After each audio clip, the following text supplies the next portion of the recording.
Hello and welcome to Property Mastermind Podcast, episode 220. Today, lessons from a sold out workshop we had last weekend. We're talking action, energy, and courage. Jump on in. You are going to have some fab takeaways, as I always say this week.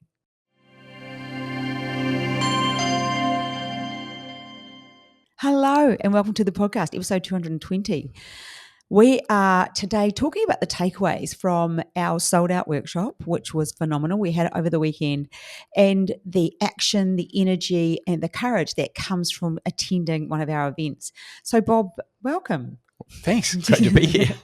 It's a long 3 days, isn't it? Oh, yeah, it is. It's a great 3 days. It is a phenomenal 3 days. Oh, yeah. We've got to give away the book. The book this week goes to Ravi Yalamancini, who's in our mentoring program. And I can't believe I haven't sent you one. So this is in the post to you. Well, it's not really, but it will be.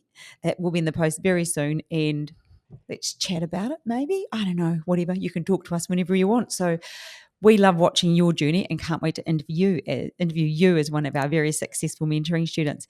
But Bob, I've just made some notes here that I'd like to cover. But the main takeaway, I think, for people is the transformations we see at the workshop. Would you agree? Yeah, absolutely, yeah. Yeah, and even some that had been to a previous workshop, and because of what's gone on between the last workshop and this shop, huge transformations as well. But even over the 3 days, yeah. And before we actually kick into it, you got a tip? Yeah, my tip is this. Before you go to one of our workshops, make sure you diet for a week. Oh, yeah. You get a little bit porky, don't you? Yeah. So much food. Couple of Ks. Oh, gosh. Yeah. I said at the beginning, if you don't put on at least a kilo, you're not trying hard enough. But there is a lot of food. But I think let's start with the atmosphere and the energy of being in a room of 100 property developers or wannabe property developers. So we've got everybody in that room from absolute beginners, people who are just starting their journey, people who have invested in other people's, people who have done it a long time ago, people who are currently doing their first, currently doing their second, currently doing multiple. It's such an array of people. But what do you find with the energy, Bob? Oh, the energy's high and it just gets higher. Everyone's there on the first day, the first morning, full of anticipation, thinking, oh, well, it's going to be a great few days, going to meet a lot of people. And then it just sort of ramps up from there. It's not like it starts off with, some things start off with a lot of energy and then sort of gets tight. This thing just ramps up and up as people get to know each other more, as they learn more, light bulbs come on around the room, which you can see.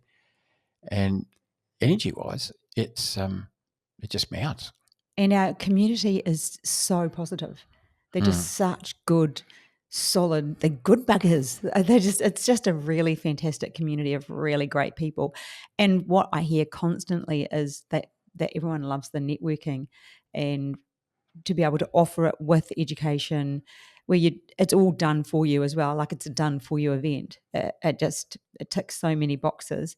But what do you think the biggest thing that people overcome when they come to a workshop is, Bob? Well, I suppose different things for different people. And some people might be a little bit, I don't know if shy is the right word, but standoffish.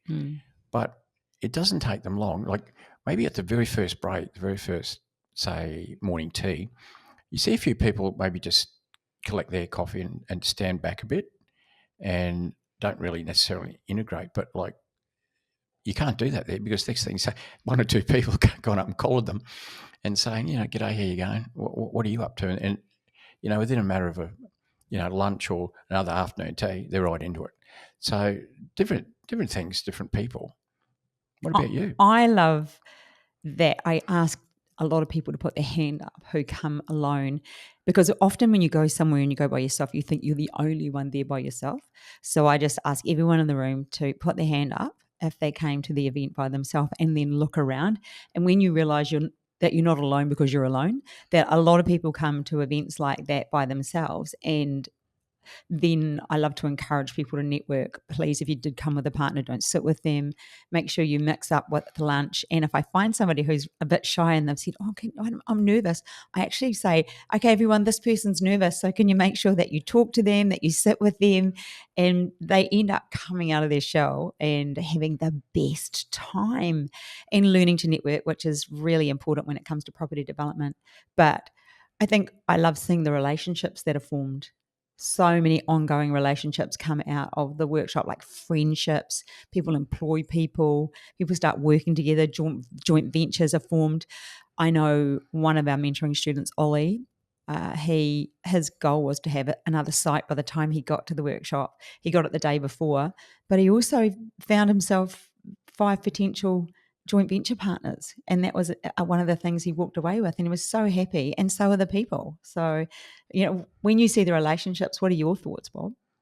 Well, that's what it's all about, because it's community. So we build community, and it is a great community. I have people, we have people come there that have been to lots of other events and over the years and different things. And when they come there and they've been there, they say, this is unlike any other.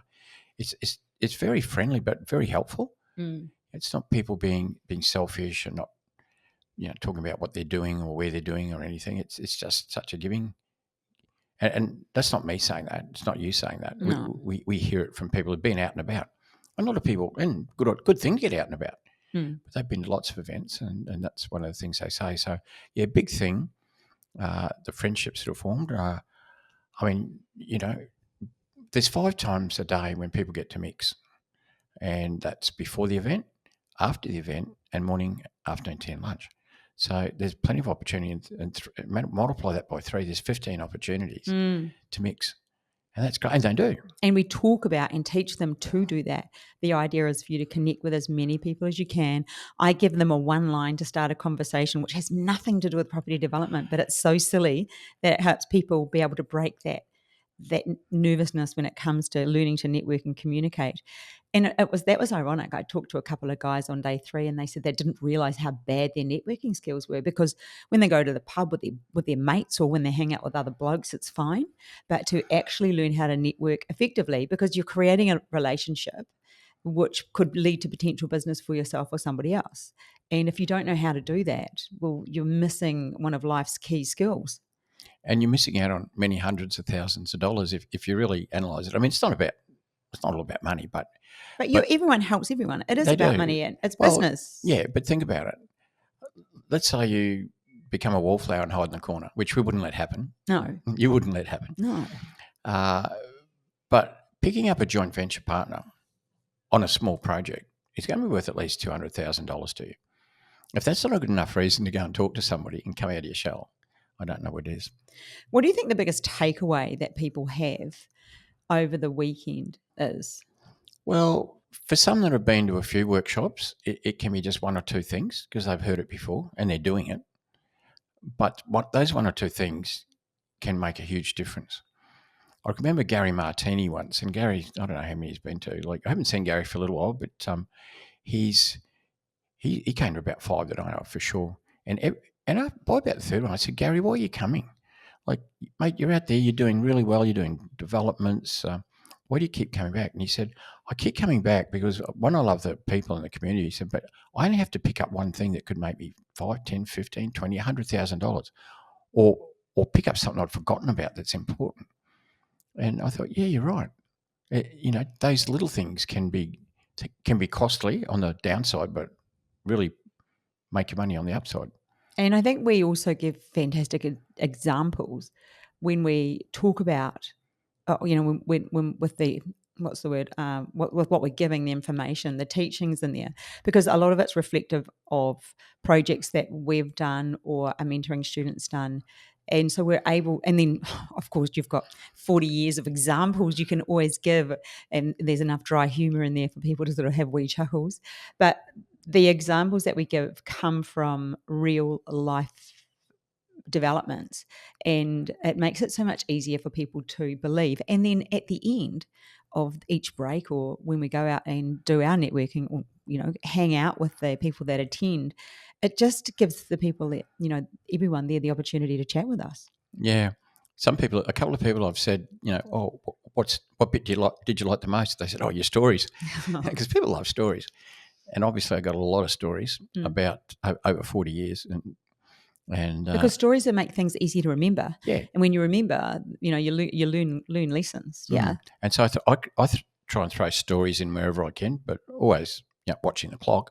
I could turn 3 days into 5 easy with just stories and funny things that have happened, and learning experiences. Yeah. So do you think this was one of our better workshops, or do you think they're all as good as each other? I mean, I stand at the front of the room and tell every workshop that they're the best looking workshop we've ever had, but well, technically they could be. Do you think this was what made this workshop special for you? Well, they're sort of all special, but just catching up on people we know is always good. Grant and Karen Spall, they're rocking in on about on about workshop 5 or 6. It is great, and they're always keen for a beer afterwards and a good chat. Yeah, that's one thing. Yeah, look, they're all great. I mean, I started. This is my 80 something. I couldn't quite work it out. I don't know, 83rd. We thought it might be a 3-day workshop. So done a few. Like, it was a great one. I think you always feel like the last one's the best one because you're still fresh and you're still living it, But they're all good because there's that common thing of people. I think the content was really good this year. Well, yeah, I did. As you know, I redid the PowerPoints again and threw in some more graphics. There's a few things I thought, well, maybe I need to explain that a little bit more in more detail because you learn from everyone. Even at 83, I picked things up.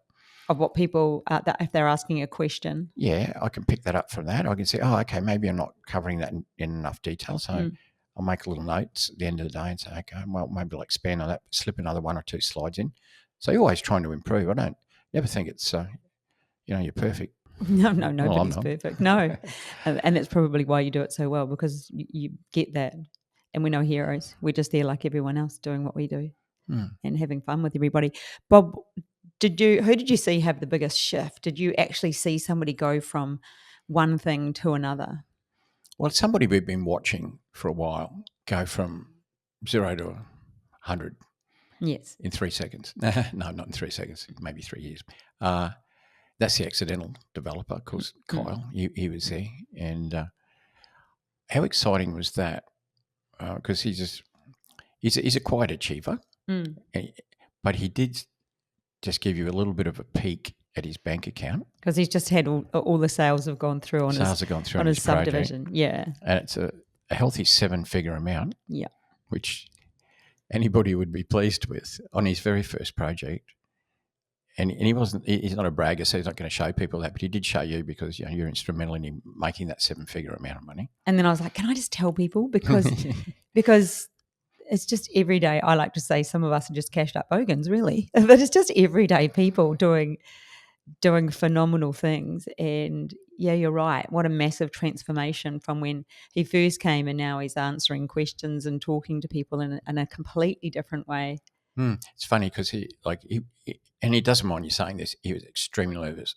He's one of the most nervous people I've ever spoken to at the beginning.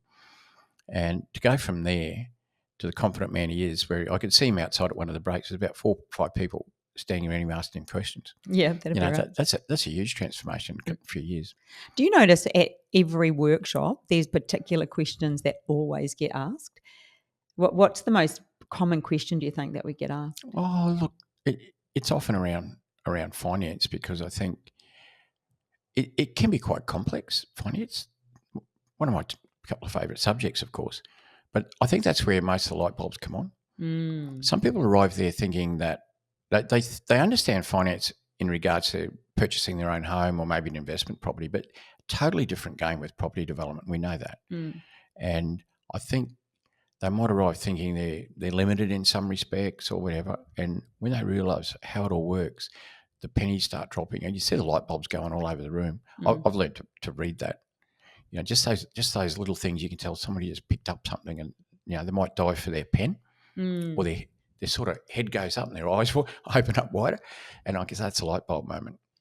And that's a subject where it can happen a lot, and they suddenly realise, wow, I can do things I didn't think I could do because of that, or there's an angle I haven't thought of, or I didn't know that's how it worked, that sort of thing. It's amazing how different people use the workbooks as well. I see people just writing so many notes. Some people write so many notes. And Barbara, she wrote so many notes, and she was probably on workshop 4 or 5. I said to her, she goes, oh yeah, it's like writing it all down. I actually said to her, there's a lot of notes there, Barbara. But, for an accomplished pianist.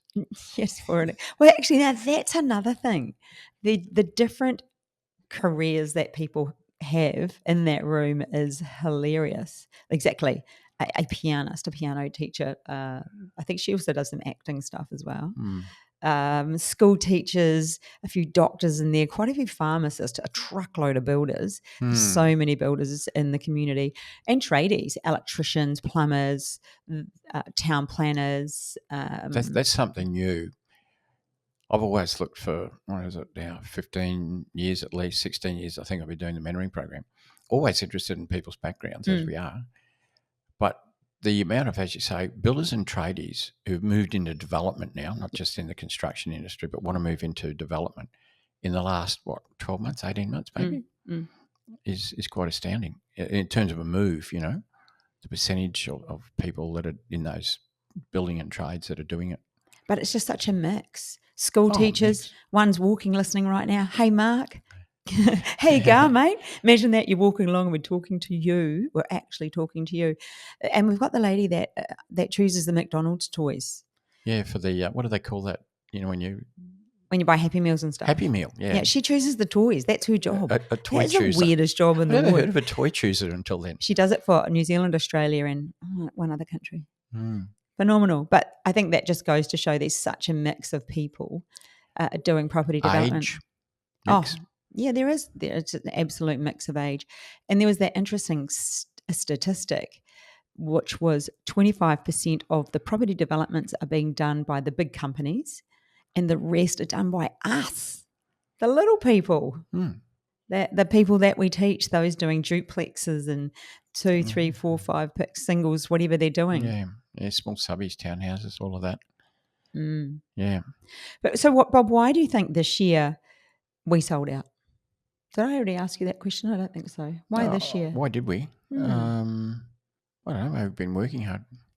Or maybe is it? Do you think that people are realising that your income's not going to let you retire? I think people have been realised that for a long time, and whether it was more of that this year or not, retirement. A lot of people don't think about it until they're close, and they think, "Oh my God, I don't think I'm going to have enough."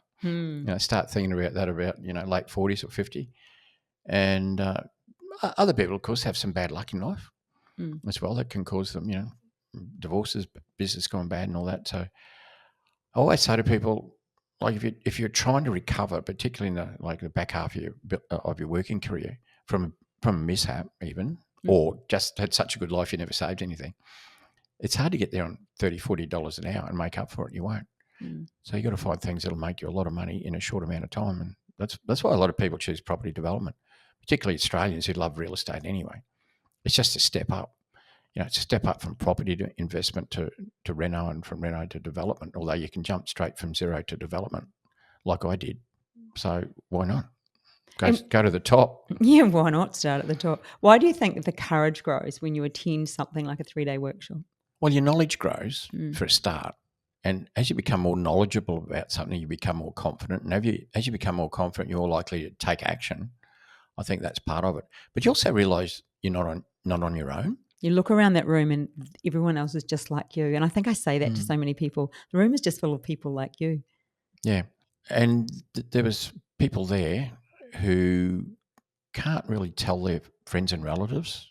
When I say they can't tell their friends and relatives what they do, they're in an environment where you would be considered a tall poppy if you did, and they just don't think the way that the people in that room think, and that's a shame. So if your friends and relatives and those you mix with, maybe workmates, aren't on that same level, where else are you going to meet them?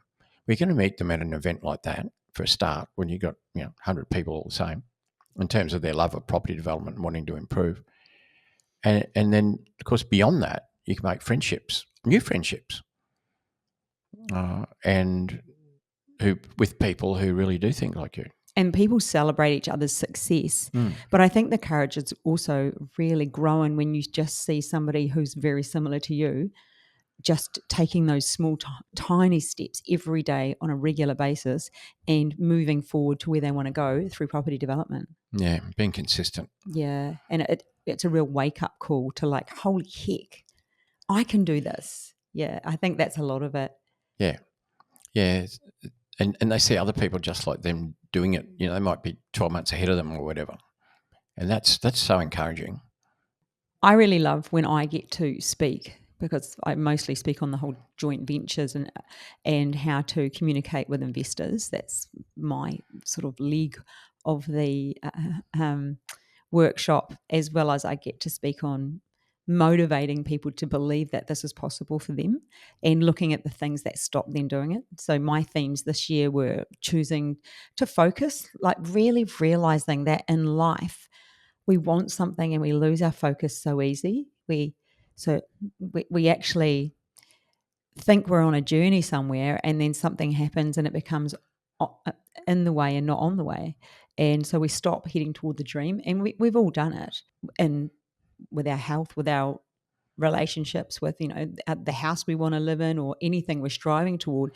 But especially when it comes to something big like doing property development while you have a job, people do lose focus. And so I get those opportunities to just get people thinking about where they are in life, and do you need to get your focus back? And I think coming back to a workshop helps you regain that focus and get back on track. It really helps you maintain motivation. And then the other thing I talk about is just believing that it's really important that that you can do it. And it's funny when I'm talking, isn't it, Bob? Because the room just goes to silence. It does. Yeah, that was great when you did on focus. When you told me you were going to do that, prior to the event, and I thought, yeah, that is spot on. And I had quite a few people come up to me in the break after that and say, I just really needed to hear that. And that's great. I mean, it's great to hear that like yourself as a speaker, that you made that difference, and it is really important. And look, you can take a little quick break away, reconnect, but then come back to your dreams, your goals. Yeah. And bring your focus back where it belongs. Yeah. So I know that was encouraging for quite a few people in the room. That's one of the great things when you do those sessions. And like you say, it just goes silent, the room, because the sort of things that you present like that, motivation style, it just makes people start to reflect, and they just go quiet. You can see they're ticking over, reflecting. Yeah, I need to be more like that, or I'd forgotten about that. I need to get back to doing that, or whatever it is, And they're always great session. They're interspersed with the normal education component, And even to the listeners now, to you listening right now, do you lose focus? Is that something that you need to work on, so you are working towards your journey, so you are going to where it is you want in life? And then talking about I asked you, Bob, which bits you believe are your favourite and that people like, because people are interested in mine. They like to hear about how to connect with and how to communicate with investors, because most people use investors these days. Most people. I don't know many that don't.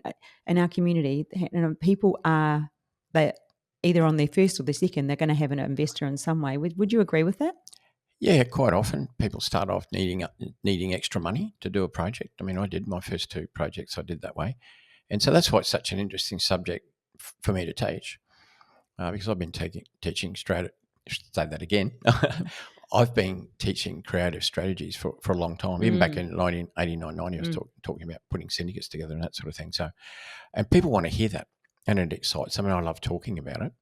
And your session on how to get investors, how to talk to investors, how to do the whole thing was great. They were pretty quiet during that too, and that's important. I mean, we do projects with investors as well ourselves, and what it enables you to do either more projects or bigger projects, and it's great. And different style projects. In fact, we just got a new site this week, and so I'm back on I'm doing exactly what I teach people to do, and I think that's probably a real piece of gold. It's not something I've done once or twice. It's something we do all the time. So when it's your everyday, it's like you don't go to a hairdresser who's never cut anybody's hair and hope they do a great job. You go to a hairdresser who's been cutting hair for a while, and that's exactly what you do as well. Like, you've been teaching creative strategies for years because you've been doing them for years, and it is such an interesting topic for people. I think it really opens people's eyes up to what's possible. Yeah, it does too. I think it worked out, done over $340 million worth of that type of project, creative strategies. And of course, we did our joint venture 2-day weekend last year in Sydney. A lot of people came up to me and said, when are you going to do another one? Mm. And I think coming into 26, we should look at doing another one of those as well. Really, Bob? I still have PTSD from organising this workshop. I have to say, organising a workshop and then ended up doing it by myself because my PA ended up sick. So it's a bit of work pulling together a 3-day workshop. Yeah, you sort of get a bit. So I don't know if I'm ready to be talking about an extra I did say one. 2026. Oh, okay. We're just about there. I'm actually we've got our next 3-day workshop in May next year. So on the 2nd, 3rd, and 4th. So if you are interested, just know that this one's sold out, and it's a phenomenal event. It'll be on the Gold Coast. So if you're wanting to come along to that, you need to just probably start making plans now and let us know that you'd like to come. It is just a phenomenal event. But we've just finished one and I'm thinking I'll have to start ringing around and seeing where we're going to have the next one. I might change venues, I think. But they are popular, and yeah, if that's something you're thinking about doing, make sure you reach out. You don't want to miss out. Yes. So then the creative strategies people love, yes. And then why is it that people love to understand the numbers? You mean feasibilities? Yeah. Well, numbers, not everyone loves numbers. And there's people that weren't good at maths at school. And they go, I don't like numbers. I'd rather learn history or English or literature. Well, that's great. Do that. But the numbers in property development aren't complex. Yeah, the year 4 level maths. So I say to people, don't get scared about crunching the numbers, as we call it, doing feasibility, because it's nothing more complex than addition, subtraction, multiplication, and division. I think by year 4 we've pretty well got all that. But it's about understanding, what are all the different components that make up a property development, and what's the dollar value, and so it's critical because in property development, it's all based on the numbers. We only want to do a development that's profitable, and we don't know if it's profitable unless we crunch the numbers. So it is quite important. We spend a lot of time teaching people and holding their hand, in our mentoring program. We've got our own Property Mastermind feasibility calculator, which is really important, but not hard to learn to use at all. And so it's a critical part of just getting it right. And yes, it's numbers, but they're straightforward numbers. And so, yeah, people realise that's an important part of it. And yeah, I like teaching. I like teaching feasibility. I like teaching everything. There's no part I don't really enjoy teaching. So, numbers, yeah, important. Due diligence, even I'm trying to think of all the things that we teach over a weekend. I think, I enjoy doing that. I do enjoy doing that one as well. So, but that's great. But having you up there as well, teaching somewhat, particularly in the investment side of it and motivational side. And of course, Aaron comes up and does his bit as well. So he really talks through the projects in. Especially one of the ones that we just finished, the duplex we just finished. I really unpacked that, and we used that as a case study, which was really, really useful for people to see how that comes together. And yeah, it's great to have a case study because then you can relate the theoretical part of property development, which is a lot of the stuff you teach is theory until you actually put it into practice. But then when you can relate that to a project that's so fresh, we only sold the second unit like in the last month, that's when the penny drops for a lot of people. We talk about how to do this, this, and this, and then we relate that. Well, here's an example of how we did this, this, and this on this particular project, and what went really well, what we'd improve next time, those sorts of things. It's great. Case studies are great. That's why we put 23 different case studies in our online course because it's the next best thing to doing a project is analysing someone else's. And one that analysing projects that have gone well, and so you can really see how to move forward and replicate. Bob, I'm just thinking, we don't really just build buildings. We actually build people. I think people leave there with a huge amount of not just knowledge, but confidence, camaraderie. There's so much that people leave with, new friendships. So it is an amazing event, even though it completely wipes me out for afterwards. I'm usually pretty done after it, but I probably shouldn't burn the candle at both ends. It's my own fault, but it is fun. So just let's wind this one up. So lessons from the workshop. What was your big takeaway from it this year? Oh, the big takeaway is just as always, it's not a new takeaway, but just the whole range of different people, different circumstances, age, gender, wealth, everything. But we all come together with a common purpose, and that's to learn property development, learn it well and do it. And so it's just that mix, that complete cross-section of society, and that keeps it like interesting for everybody there, but keeps it really interesting for us as well. And just the whole good vibe that comes out of a whole weekend, it's just like we teach it, but we get so much back out of it.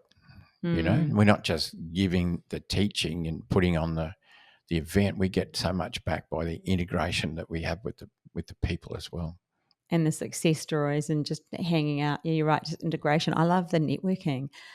I network as well, and I meet so many different people, and I have more people to connect with other people because that's what I like to do, just connect that person to that person. And you just never know where relationships go, because business is about relationships and property development is a business, and you are a business. So, well, Bob, thanks. I think we can wind this one up. Episode 220. Crikey, we're getting through these things, aren't we? Amazing. It's amazing. All right, well, until next week, catch you later. Bye now.